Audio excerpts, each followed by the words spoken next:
மாண்புமிகு அமைச்சர் பேரவைத் தலைவர் அவர்களே, 3000 கோயிலுக்கு திருக்கூட முழக்கு செய்யப்படும் என்ற அறிவிப்பு இந்த ஆட்சியின் பின்னடைவு என்று மாண்புமிகு உறுப்பினர் அவர்கள் மென்ஷன் பண்ணி சொல்லியிருந்தாரு.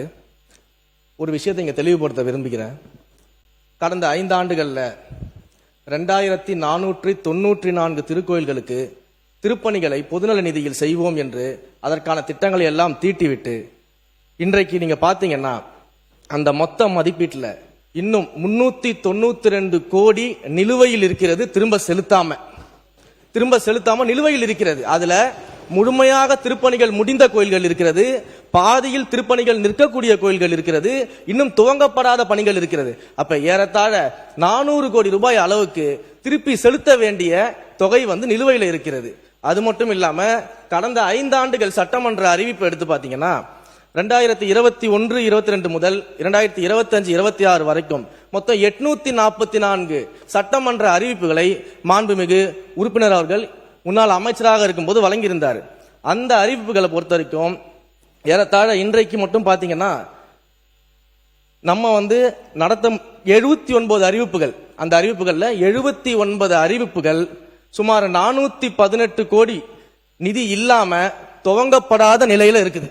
அப்ப வெறும் சட்டமன்ற அறிவிப்புக்காக எண்ணிக்கையை கூட்டி அறிவித்து விட்டு அதையெல்லாம் எங்களை கேன்சல் பண்ணக்கூடிய இடத்துக்கு தள்ளி விடாம என்ன செய்ய முடியுமோ நிதிநிலையை கருத்தில் கொண்டு அதை தெளிவாக அறிவித்திருக்கிறோம்.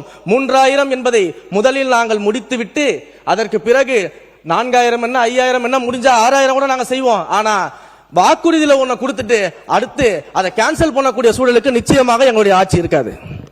மாண்புமிகு உறுப்பினர் பி.கே. சேகர் பாபு அவர்கள். நான் லாவாணி பாட விரும்பவில்லை. நீங்கள் அறிவித்த அறிவிப்பில் தெளிவாக சொல்லியிருக்கீர்கள் 5 ஆண்டுகளில் 3000 கோயில்களில் நாங்கள் திருப்பணி செய்வோம் என்று. அதைத்தான் நான் சுட்டிக்காட்டினேன். நீங்கள் ரத்து செய்ய பணிகள் அனைத்தும் மக்கள் நல பணிகளுக்காக இந்த ஆட்சியிலே விடப்பட்ட டெண்டர்கள். அதை பற்றி எங்களுக்கு கவலை இல்லை. அதை மக்கள் பார்த்து கொண்டிருக்கின்றார்கள். மாண்புமிகு பேரவைத் தலைவர் அவர்களே, இந்த ஆட்சியில்தான்